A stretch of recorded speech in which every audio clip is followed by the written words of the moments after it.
Julien Cellier, Cyprien Sini. RTL, bonsoir. Les grands débats jusqu'à 20h. On accueille une nouvelle équipe de polémistes maintenant parce qu'on va refaire le match. Mbappé au Real Madrid. Ça y est, c'est officiel depuis une petite dizaine de minutes. Est-ce que c'est le bon choix? On va s'interroger. Nos experts foot en studio, Eric Silvestro, Nicolas Georgerot. Bonsoir les amis. Bonsoir. Sort du banc. Notre voix espagnole, Juan José Dorado. Hola, ¿qué tal, Juan José?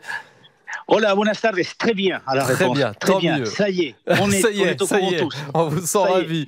Kylian Mbappé au Real Madrid, le tout récent vainqueur de la Ligue des Champions, le Real Madrid. C'est donc officiel depuis quoi? 10 minutes maintenant? Oui, 12 minutes. C'est un communiqué qui est tombé, Nicolas. Oui, c'est un communiqué sur les réseaux sociaux du Real Madrid, un communiqué qui fait 2 lignes pour simplement indiquer que le Real Madrid et Kylian Mbappé sont tombés d'accord pour un contrat donc de 5 ans. Il est joueur du Real Madrid jusqu'en 2029. Il a d'ailleurs, on a mis un petit peu de temps à lire ces 2 lignes puisqu'il a fait un peu sauter Internet. Il n'avait pas accès au communiqué tellement il y avait de monde à essayer de voir ce communiqué pendant 5-6 minutes. Même avec les serveurs ultra puissants d'RTL, vous n'avez pas réussi. Non, il y a des pare-feux aussi. Le monde entier, mon cher Cyprien.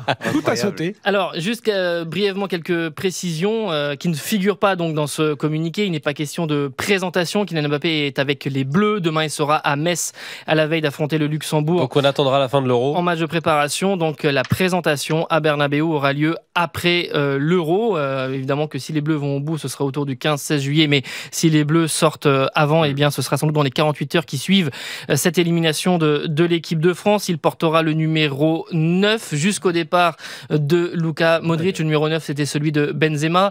Ça a été aussi celui de Cristiano Ronaldo, de Raymond Kopa, d'Alfredo Di Stefano. Il aura le 10 ensuite quand Luka Modric va quitter le Real Madrid. Et puis, pour la petite anecdote, on avait vu déjà Kylian Mbappé un tout petit peu avant 15h retirer sur ses réseaux sociaux la mention joueur du Paris Saint-Germain. Et donc, on savait que tout cela allait approcher. Alors, on va se poser la question maintenant, est-ce que c'est le meilleur choix de carrière? Est-ce qu'il va s'imposer dans le plus grand club du monde? Est-ce qu'il sera la superstar ou juste une star parmi les autres? Est-ce qu'il va devoir changer un peu de son jeu, de sa personnalité? Parce que c'est vrai qu'Mbappé, ça fait des années qu'il est le nombril du monde du foot en France. Là, il arrive dans un club qui est beaucoup plus grand que lui, le club aux 15 Ligues des Champions, Eric Silvestro. Donc c'est parfait, c'est un choix parfait, on va arrêter de lui coller des étiquettes. Il va à 25 ans, parce que le plan de carrière est parfaitement suivi. Michel Platini était allé à la Juventus au même âge que Kylian Mbappé. 25 ans, c'est vrai que Kylian Mbappé il est là depuis 17 ans, donc on a l'impression que ça fait 15 ans qu'il est au plus haut niveau, mais aller au Real à 25 ans après avoir battu tous les records au Paris Saint-Germain, avoir gagné tous les titres quasiment, évidemment sauf la Ligue des Champions qu'il pouvait gagner pour le football français, et bien voilà, c'est un plan de carrière qui pour moi est parfaitement suivi.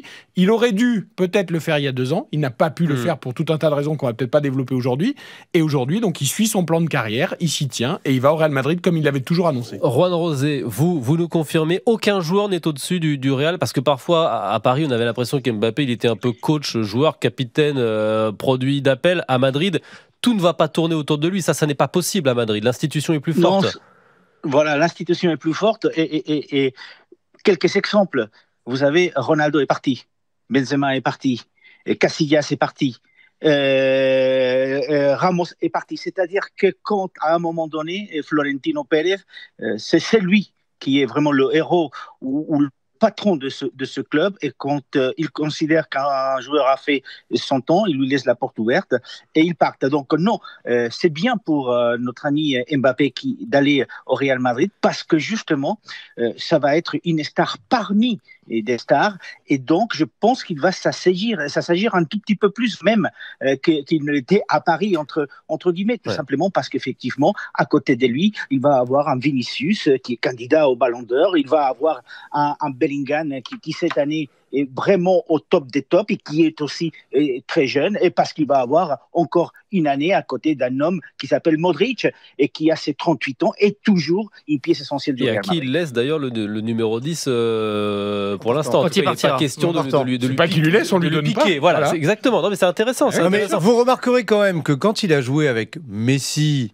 Neymar, qui sont pas n'importe qui, Kylian Mbappé, il n'était pas content, c'était pas lui la star. Non, mais disons les choses clairement, Nicolas Georgerot. Les détracteurs de Mbappé, dont Cyprien dans ce studio, estiment qu'il a un ego surdimensionné. Déjà, est-ce que c'est vrai? Et est-ce que ça peut poser problème? Parce qu'il arrive dans un collectif qui est parfaitement huilé, avec des joueurs qui s'entendent tous parfaitement bien et qui viennent de remporter, grâce à cet état d'esprit, la 15e Ligue des Champions du club, sans forcément une rockstar au sein de l'effectif. Mais il y a deux éléments. Le premier, c'est qu'il y a l'aspect sportif et il y a l'aspect économique. Et Florentino Pérez l'a déjà dit au printemps 2022, c'est que faire signer Kylian Mbappé, c'est d'abord et avant tout économique, parce qu'on a quelque part le meilleur joueur du monde, ou considéré comme tel, qui va dans le plus grand club du monde, et que finalement ce mariage-là, à un moment donné, il devait se faire. Maintenant, effectivement, et ça va lui apporter une part de pression supplémentaire quand on voit le bilan de cette année, c'est-à-dire la 15e Ligue des Champions. Il arrive dans un club aux 36 titres en Liga, aux 15 Ligues des Champions. Le Real a perdu 2 matchs sur 55 cette saison. On parle de l'attaque parce qu'il est un des meilleurs attaquants du monde. Ils ont marqué à chaque match de Ligue des Champions. Et puis nous, on le regarde aussi un peu avec ses yeux de, finalement, pas de toujours jeune. Mais aujourd'hui, Kylian Mbappé, il a 25 ans. C'est le doyen de l'attaque au Real Madrid. Bellingham, la jeune pépite anglaise, c'est 20 ans. Vinicius, 23 ans. Rodrigo, 23 ans. Et il y a Endrick, le jeune Brésilien qui a 17 ans, qui va avoir 18 ans et qui va arriver aussi au total pour 60 millions au Real Madrid. Donc il y a cet aspect-là. Après, j'entends ce discours de oui, l'institution elle est plus forte. En tout cas, peut-être l'institution elle est plus forte et que c'est une star parmi les stars, mais le Real comme donne le plus gros salaire de toute l'histoire à Kylian Mbappé, et ça vient pourquoi. Eric Silvestro, tout à l'heure vous nous disiez pour Mbappé c'est le choix parfait, le Real Madrid. Mais pour le Real Madrid, est-ce que le Real Madrid a vraiment besoin d'Mbappé? Il gagne une Ligue des Champions sans Mbappé. Hein, mais demandez à n'importe quel autre club s'ils avaient eu la possibilité de recruter Kylian Mbappé. Vous pensez qu'ils s'en seraient privés? Évidemment qu'ils ont encore gagné la Ligue des Champions sans Kylian Mbappé, mais on a vu quand même que le Real cette année n'avait plus de numéro 9, même si Mbappé ne jouera pas forcément d'ailleurs numéro 9. Ce sera un des débats importants pour Carlo Ancelotti de savoir où placer Kylian Mbappé dans cette équipe. Mais Rosselló a été le héros de la demi-finale contre le Bayern Munich en rentrant et en marquant 2 buts en fin de match. Mais jusqu'à 3 minutes de la fin, le Real était éliminé. Ils ont eu quand même des soucis cette saison de manque d'attaquants. Carlo Ancelotti s'est parfaitement adapté, mais ça a été quand même compliqué. Tu ne peux pas jouer, quand tu es un des plus grands clubs du monde, plusieurs saisons sans véritable numéro 9. Ils avaient donc besoin d'un renfort de ce côté-là. Kylian Mbappé a toujours clamé son amour pour le Real Madrid. Il va apporter énormément. La Liga, c'est aussi un championnat qui est beaucoup plus ouvert en termes d'espace défensivement que la France, où il a quand même réussi à planter but sur but pendant des saisons, alors qu'on est un des championnats les plus physiques, tout le monde le dit, même les plus grands attaquants qu'on signe en France. Donc pour moi, c'est vraiment le choix idéal. Il va respecter l'institution. En plus, ils ont tout gagné sans lui, donc il ne peut pas arriver en disant « je suis le sauveur ». Pour moi, tout est réuni pour qu'il grandisse encore, et pourtant, il est déjà pas mal grand. Ouais. Juste le mot de la fin pour vous, Juan José Dorado. Je voudrais que vous nous parliez de l'environnement à Madrid, parce que je pense à Beckham à une certaine époque, à Benzema à une autre époque. Certains ont souffert de la pression au Real Madrid. C'est vraiment un autre monde. La presse là-bas, elle n'est pas simplement pas sympa, elle est assassine. Il y a des émissions de télé qui décortiquent absolument chaque mauvais choix qu'on a pu faire pendant un match. C'est compliqué à gérer, ça?